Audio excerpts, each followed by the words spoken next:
Burada çiçekler açmıyor, kuşlar süzülüp uçmuyor, yıldızlar ışık saçmıyor, geçmiyor günler geçmiyor.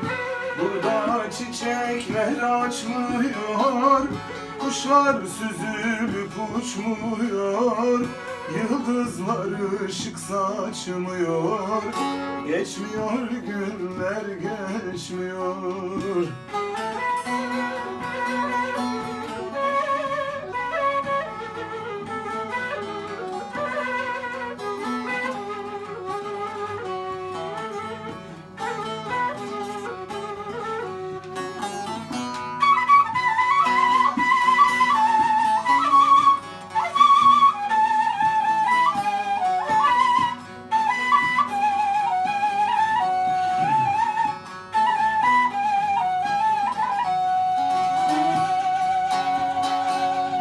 Dışarıda yatan yabancı, her söz zehir gibi acı, bütün dertlerine gücü, geçmiyor zaman geçmiyor.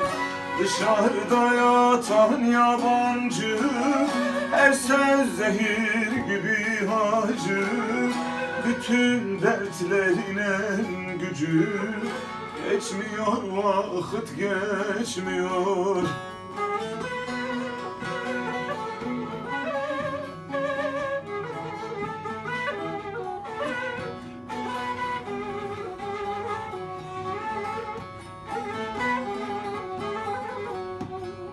Hadi.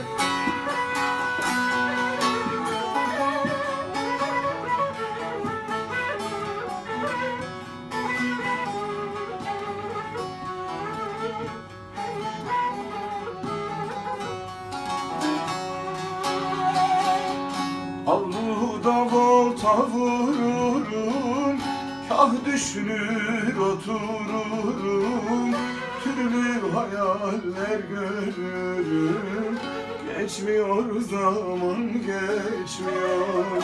Avluda volta vururum, kah düşünür otururum, türlü hayaller kururum, geçmiyor vakit geçmiyor.